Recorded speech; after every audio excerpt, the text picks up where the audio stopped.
So let's continue with our lesson, and we will continue with the raw string. On a previous lesson we have learned about the escape string. So let's go and learn about the raw string in a Kotlin. So first of all, I have also added some of the other escape string that we can make use of. You can see over here that I have added, but let me go and create a new string variable over here. I'll just call it as a var, and I'll say my string 4, it should be right, and I'll just call it as I'll need to provide a in a comma over here, which is a triple quote. So I'll just say triple quote over here. When I provide a triple quote, 3 times double quote, then it will automatically close for me. And whatever I have in the middle, that should be our raw string.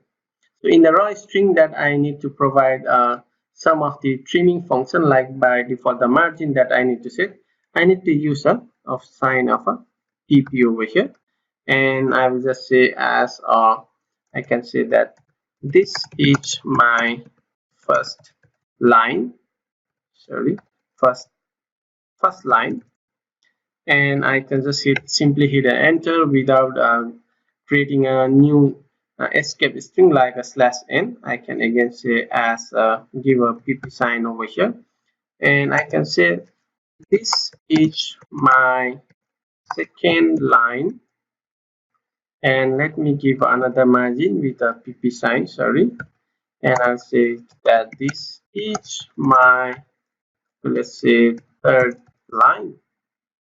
And what I will do is I will go down over here and I'll just try to print that out.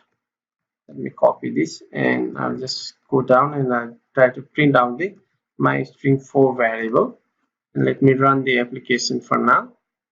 And let us go to the logcat for now, and let me, okay, so if you go over here, you can see that the tag first is this is first line, and you can say that this is my second line and this is my third line. So you can see that but we forgot to add one thing, that is we need to add a margin over here. So what I need to do is actually I just say that dot trim, trim, trim, it should be margin, trim margin, and trim margin by default will make use of a pp sign over here, the keyboard sign. If you see over here, the prefix is pp sign over here. So if we have, okay, let's go and run the application first, and let us see what are we getting down over here. And if you see over here, the pp sign is removed and we get a margin of a nice margin, that this is the first line and this is the second line and this is the third line. So we have a good margin over here. And if you try to add some more line, let's say as this is my fourth line, and it should be line, not the spelling is mistake over here, sorry for that. Okay, so let me try to also add this is in a capital or uppercase, and let me format it a little bit. So let me run the application one more time and let's see the margin over here. And if you see over here, we have a good margin which is on first, second, the second, third and fourth is in our printout. And that's because we have added over here, which is a trim margin. By default it will take this sign, which is a pp sign. But if you want to change that the default trim margin to another sign, then you can do that. Let me copy this whole code over here and let me go down and I'll just paste it, and I'll just say as a 5, string 5, and also over here I'll just say as a 5. And instead of the pp sign, let me change to some other sign, like let me say as a minus sign.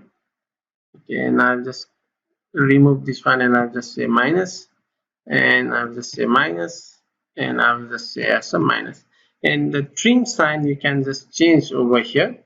The margin we can just make use of that.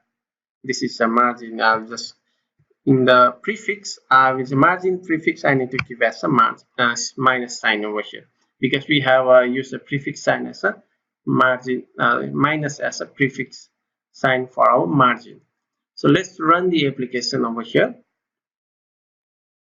and let us see the value that we are printing. So we can print out the same message over here, which is this is my second line, third line, fourth line, and we make use of a different margin prefix over here. So that's it for this lesson. This is how we make use of what we call as a string literal, and we have one escape string and a raw string. So we have a little about the escape string and also about the raw string in a Kotlin. So that's much for this lesson. We'll continue with our next video and we'll learn more about the string in Kotlin. There's still more to learn about the string in a Kotlin. So let's meet up in the next lecture. Till then, have a great day.